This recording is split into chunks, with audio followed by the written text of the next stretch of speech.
Réflexion et réfraction de la lumière. Lorsque la lumière passe d'un milieu transparent à un autre, elle est déviée. C'est cette déviation qui permet d'expliquer les observations qui apparaissent sur ces photographies, et aussi qu'on a pu voir donc en cours l'expérience de la pièce qui apparaît ou qui disparaît. Donc sur cette photo, on peut avoir l'impression que la tête de l'ours est très loin par rapport à son corps, ou encore ici que la tête et le corps sont dissociés, ou sur cette dernière illustration que le crayon n'est pas droit mais est cassé. Donc ces phénomènes s'expliquent grâce à la réfraction de la lumière. On l'a vu notamment au cours de l'expérience. On place donc une pièce dans le fond d'une tasse. Cette pièce est fixée, ne peut pas bouger. On place la caméra de façon à faire en sorte que le bord de la tasse cache la pièce. Et lorsque l'on verse de l'eau dans cette tasse, on voit que la pièce réapparaît. On a expliqué ce phénomène grâce à la déviation de la lumière, la réfraction. Donc vous allez pouvoir noter la synthèse de l'activité expérimentale. Donc petit grand 1, la réfraction de la lumière.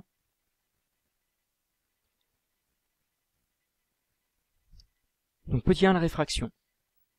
Donc on l'a vu en TP, lorsque la lumière passe d'un milieu transparent, donc de l'air ici, à de l'eau, on observe qu'elle est déviée. Ce phénomène s'appelle la réfraction. Donc lorsque la lumière traverse deux milieux transparents différents, elle subit un changement de direction, c'est la réfraction.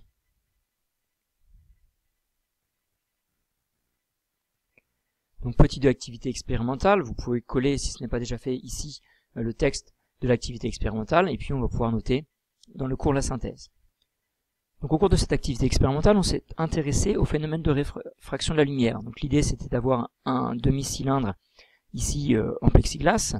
On envoyait donc un faisceau lumineux à la surface plane de ce demi-cylindre, et donc on observait le phénomène de réfraction de la lumière. La lumière était déviée. Vous avez pu donc mesurer la valeur de l'angle de réfraction en fonction de l'angle d'incidence, et on a trouvé une loi, la loi de Snell-Descartes. Donc petit 3, les lois de Snell-Descartes pour la réfraction. Donc avant d'évoquer ces lois, il est très important de savoir schématiser les situations que l'on va rencontrer, que l'on va étudier. Donc tout d'abord, on a deux milieux, le milieu 1 d'indice N1, le milieu 2 d'indice N2. Et donc on a un rayon lumineux qui va arriver sur la surface de séparation entre ces deux surfaces, et donc ce rayon lumineux va être dévié. C'est le phénomène de réfraction. Donc vous pouvez noter ce schéma au fur et à mesure, en cliquant sur pause éventuellement à chaque fois qu'il faut rajouter un élément. Donc le rayon lumineux arrive à la surface de séparation, au niveau d'un point qu'on appellera le point d'incidence. La lumière est déviée. Et donc on va tracer une droite en pointillé. C'est une droite qui physiquement n'existe pas, contrairement au rayon lumineux ou à la surface de séparation. Cette droite, c'est une droite qu'on appelle la normale. Et donc cette normale va permettre de repérer les angles d'incidence et les angles de réfraction. Le rayon incident est donc dévié lorsqu'il passe du milieu d'indice N1 au milieu d'indice N2, et on repère les angles d'incidence I1 et de réfraction I2, à chaque fois entre la normale et le rayon incident pour l'angle d'incidence, entre la normale et le rayon réfracté pour l'angle de réfraction. Donc vous pouvez noter ce schéma est à connaître, il faut savoir le faire, le refaire et l'adapter aux situations qui vont être rencontrées. On a donc observé un certain nombre de choses. La première, loi de Snell-Descartes pour la réfraction. Le rayon incident et le rayon réfracté sont dans le plan d'incidence. C'est-à-dire que si on reprend le schéma, le rayon incident et le rayon réfracté sont dans le plan de votre écran. Ils sont dans le plan de la feuille lorsque vous avez tracé ce schéma. Il n'y a pas un rayon qui va vers l'avant de la feuille, vers l'arrière. Le rayon incident sont dans le plan d'incidence qui est défini par la normale et le rayon incident. Donc première loi de Snell-Descartes, le rayon incident et le rayon réfracté sont dans le plan d'incidence. Deuxième loi de Snell-Descartes, les angles d'incidence et de réfraction sont liés par la relation N1 fois sinus I1 égale N2 fois sinus I2. Cette relation est à connaître et il faudra être capable de l'appliquer en exercice. N1 étant l'indice de réfraction du milieu 1, I1 l'angle d'incidence, N2 l'indice de réfraction du milieu 2, I2 l'angle de réfraction. Et donc ce N, ce qu'on appelle l'indice de réfraction, c'est une caractéristique du milieu. Donc chaque milieu matériel transparent est caractérisé par un indice de réfraction qui lui est propre. Je vous laisse donc noter cette deuxième loi de Snell-Descartes.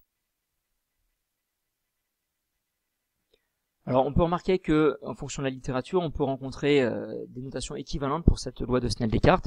Par exemple, NI fois sinus I égale NR fois sinus R. L'indice de réfraction du milieu d'incidence fois le sinus de l'angle d'incidence est égal à l'indice de réfraction du milieu dans lequel on trouve le rayon réfracté fois le sinus de l'angle de réfraction. Donc pour reprendre un petit peu l'activité expérimentale, donc on avait un rayon lumineux qui arrivait à la surface d'un disque.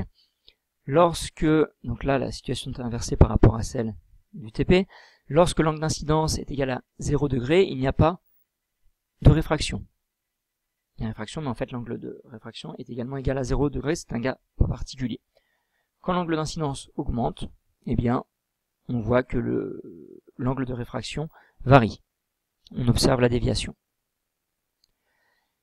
Et donc dans cette situation, on est sur un cas particulier. Il existe un cas particulier pour lequel il va y avoir réflexion totale. À partir du moment où l'angle d'incidence est trop grand, on voit ici que le rayon réfracté n'existe plus. Il n'y a plus qu'un rayon réfléchi. Donc on parle de réflexion totale. Donc c'est un phénomène qui apparaît quand l'angle d'incidence est trop grand. Donc on va noter cette remarque. Dans certains cas, lorsque l'angle d'incidence est trop grand, le rayon réfracté n'existe pas. On parle de réflexion totale.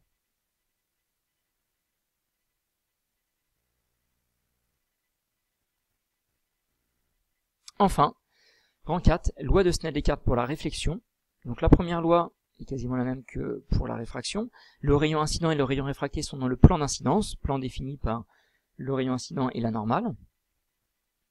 Et les angles d'incidence I et de réflexion R sont égaux.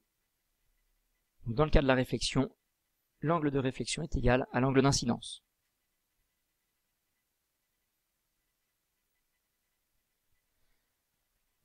Donc après avoir noté tout ça, on va pouvoir revenir un petit peu sur ce qu'on a observé par exemple dans le chapitre précédent, à savoir la décomposition de la lumière blanche par un prisme. Donc on avait vu en TP que lorsque de la lumière blanche arrive sur un prisme, elle est décomposée et on obtient le spectre de la lumière blanche. La loi de Snell-Descartes et la réfraction de la lumière va permettre d'expliquer ce phénomène. Donc on a ici une source de lumineuse qui émet ici de la lumière blanche, de la lumière monochromatique dans le domaine du jaune. Et ce que montre cette animation, et elle illustre la réalité, c'est que l'angle de réfraction dépend de la couleur de la lumière. Donc là, je vous invite à regarder, on a un rayon de couleur violette qui subit ici une première réfraction puis une seconde réfraction. Et lorsque la longueur d'onde change, on se rend compte que les couleurs différentes sont déviées différemment. Donc si on prend non plus de la lumière monochromatique mais de la lumière blanche, eh bien, on observe la décomposition de cette lumière blanche, le spectre de la lumière blanche.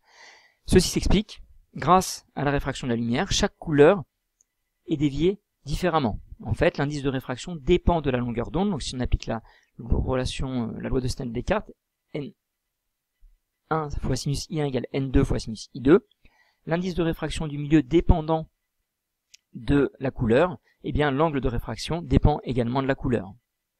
Et donc la lumière blanche est décomposée, mais on peut aussi, si on a une lampe spectrale à vapeur de mercure, qui n'émet que certaines radiations monochromatiques, on va pouvoir décomposer cette lumière pour en obtenir le spectre. Vous allez donc pouvoir noter cette synthèse dans le cours. Donc lors d'un changement de milieu, la lumière est réfractée. C'est ce qu'on a vu dans le grand 1, c'est ce qu'on a vu en TP. Or, l'angle de réfraction est différent pour chaque couleur, donc pour chaque radiation monochromatique. Donc la lumière est réfractée, chaque couleur va être réfractée différemment, donc l'angle de réfraction sera différent. La conséquence, c'est qu'un prisme, par exemple, va dévier différemment les radiations monochromatiques constituant la lumière blanche. C'est pourquoi on observe un tel spectre en sortie du prisme. L'angle de réfraction dépend de la couleur. Chaque couleur va être déviée différemment et donc la lumière va être décomposée. Je vous laisse noter ça. Et donc ce phénomène de dispersion de la lumière, on l'observe aussi dans la nature. C'est le cas par exemple de l'arc-en-ciel. On observe un arc-en-ciel car les gouttes d'eau présentes dans l'air vont pouvoir décomposer la lumière blanche issue du soleil et on va obtenir le spectre de la lumière blanche qu'on appelle dans cette situation un arc-en-ciel. Ce chapitre est donc terminé. Il vous restera à répondre aux questionnaires sur Edmodo, puis à traiter les exercices en séance de cours.